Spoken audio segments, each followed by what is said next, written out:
Hi, I'm Matt, and I'm a PhD student working with Andy at CMU. And today I'll be talking about Tigger, a database proxy that bounces with user bypass. We've got a lot of ground to cover, so let's jump into this by discussing why we need database system proxies in the first place. So, in a textbook setup, clients connect directly to the database management system. These letters flying back and forth between the clients and the database system represent queries that are retrieving or altering the stored information in the database system. And these clients can open multiple connections. They might be web servers with clients of their own. And the database system has to do work to maintain all of these connections. And in small numbers, that's fine. But in cloud native scenarios where auto-scaling web frameworks open tens of thousands of connections, this can become a little bit of a challenge for the database system. And this is because transaction semantics actually runs slower when you have more connections, even if they're idle. For example, the concurrency control protocols may need to check the read and write sets of other idle workers just to see if transactions can commit. And also data structures just get bigger, which slows down their access. And depending on the workload, this can change the transaction latency from single milliseconds to tens of milliseconds to even hundreds of milliseconds.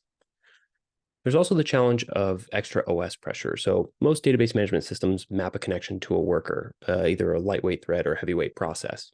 And this creates more work for OS services, things like the CPU scheduler, managing page tables, creating more file descriptors for each socket, things like that. And lastly, there's a lot of recent writing about memory overhead when it comes to Postgres connections. In fact, every single Postgres connection takes multiple megabytes of memory, even if the connection isn't doing anything. And ideally, you want that memory going to things like the buffer pool and query execution. So how does a database proxy help? If you put a database system proxy in the middle, it can perform something called connection pooling. And I want to emphasize these are application layer proxies. They're not L3, L4 proxies that are used for load balancing, things like HA proxy. These proxies speak the database management systems protocol, and clients connect and authenticate with the proxy just as if they're talking to the database management system. And because they speak the database systems protocol, they're able to share connections on the back end. Effectively, they're able to multiplex the workload and reduce the number of connections, letting the database system run more efficiently. Database system proxies offer lots of other features like failover replication, query caching, but connection pooling is the big one. And they're also quite common in production. So Azure gives you access to PG Bouncer for every Postgres instance, and Amazon offers their own RDS proxy.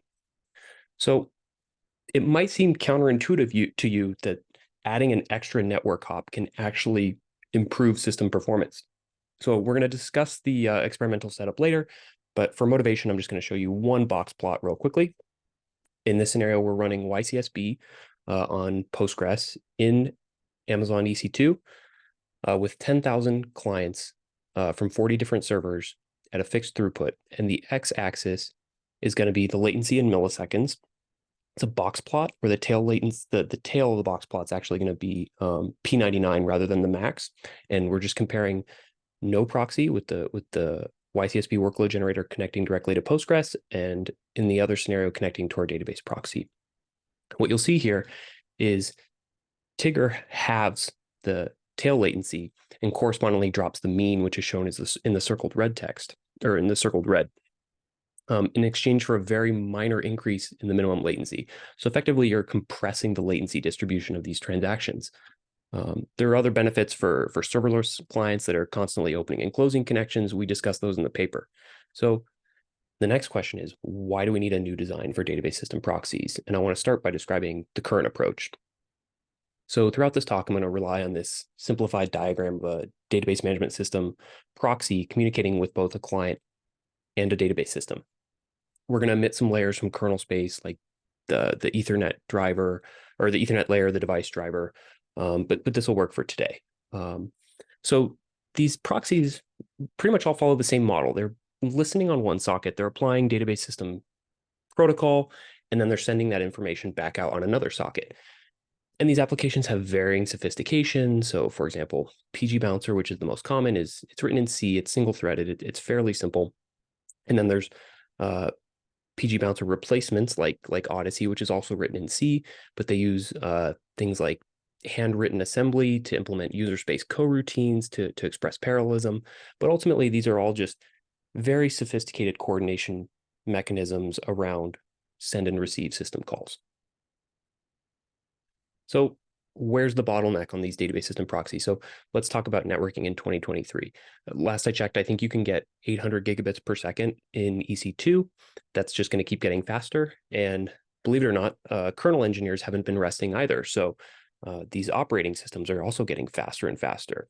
There was a recent paper that sort of asked the question, okay, well, how fast can Linux networking go? No hardware offload. Let's just get 100 gigabit NICs, fast CPUs, and just see what the limit is. And they found that the software stack will push 42 gigabits per second per CPU core.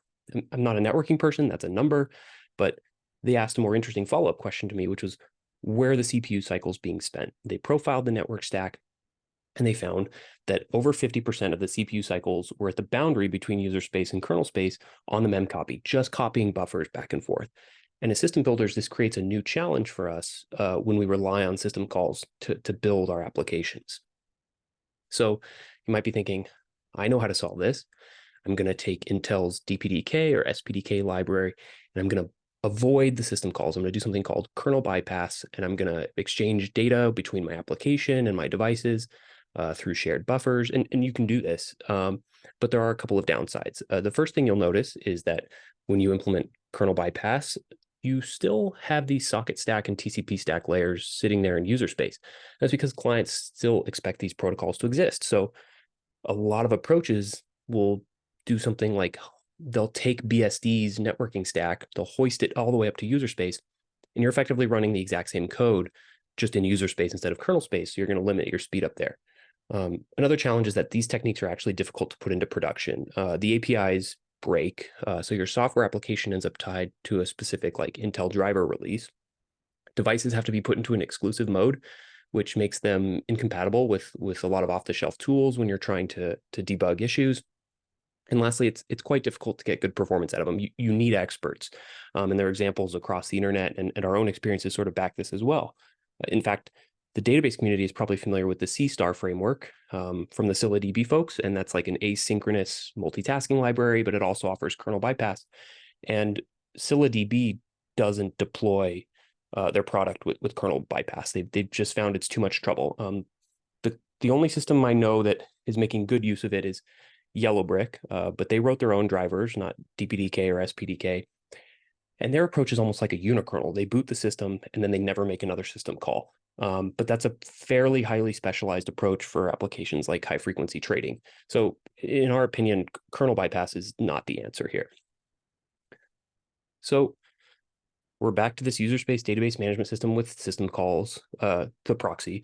And we said, well, what if instead of bypassing kernel space, you bypassed user space? Effectively embed database proxy logic for a fast path in the kernel for those IOs. Effectively, instead of kernel bypass, you're doing user bypass.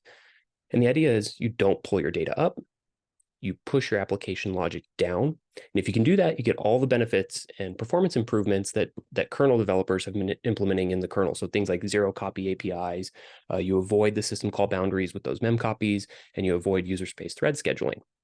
And I'll acknowledge this notion of embedding application logic, extensible operating systems. This is not a new topic. We're not the first to embed application logic into the kernel.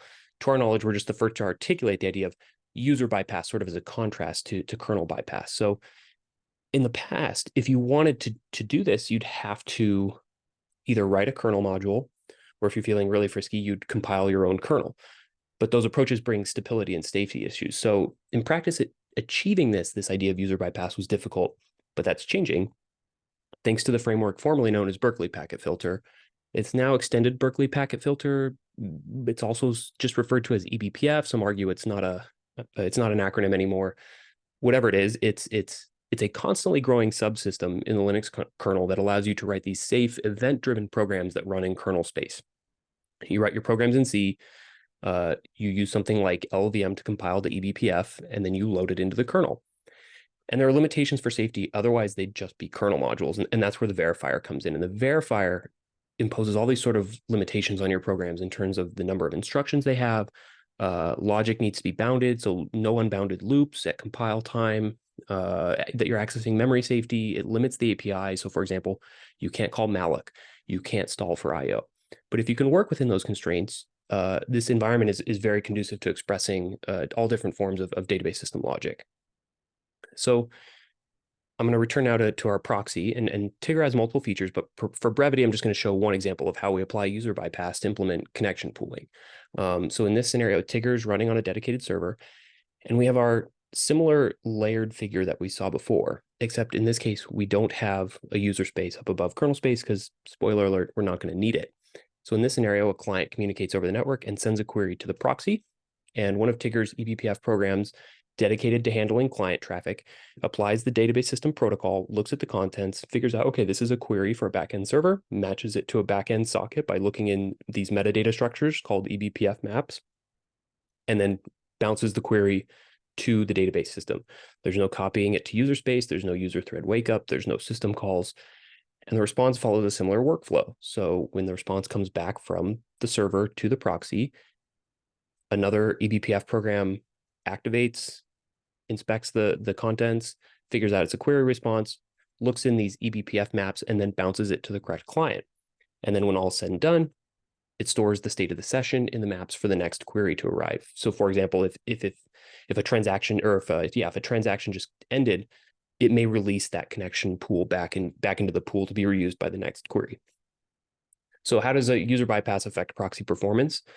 So we compared 3 Postgres proxies. We already mentioned pgBouncer. We include Yandex's Odyssey, which is, again, this high-performance pgBouncer replacement that does all these user space coroutine assembly tricks, and then Tigger. We ran all our experiments in a public cloud, AWS EC2, and I'm just going to show you YCSB today. There are more experiments in the paper. The first figure I'm going to show you is a maximum throughput scenario. The y-axis is transaction throughput. The x-axis is actually scaling the instance size. So we're basically increasing the resources for the proxy server. And we're going to compare, like I said, pgBouncer, Odyssey, and Tigger. And I want to highlight 2 things in this figure. So, the first is that in a very CPU-constrained scenario, Tigger generates 40% greater throughput than the competitors. And when I say CPU constrained, these large boxes is a bit of a misnomer. They only have 2 CPU cores. And it takes 8 times the number of resources, 8 times the CPU cores, at exactly 8 times the cost for Odyssey to match Tigger's performance, to basically express its parallelism benefits to generate performance gains that match Tigger.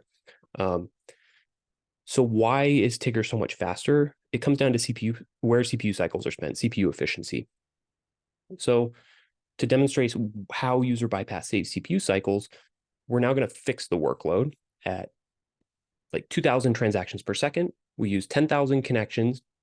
So in this scenario, the backend database system is not bottlenecked. The proxy is not bottlenecked. We're just using this workload to sort of profile and stratify where these different proxies are spending their CPU cycles. So what I'm going to show you, the y-axis is going to be the CPU utilization in percentage, and the x-axis is our different database system proxies.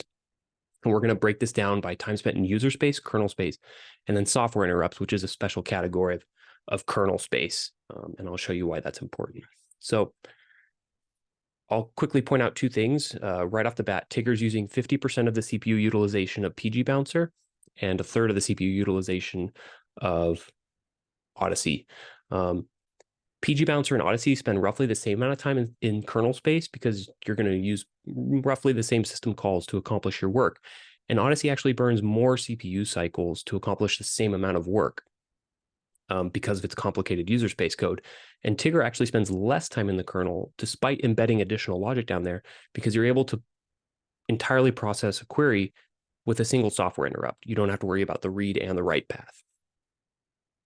So I want to highlight a few takeaways real quickly. Database proxies help with high connection scenarios through something called connection pooling, and user bypass pushes complex application logic into kernel space safely using eBPF.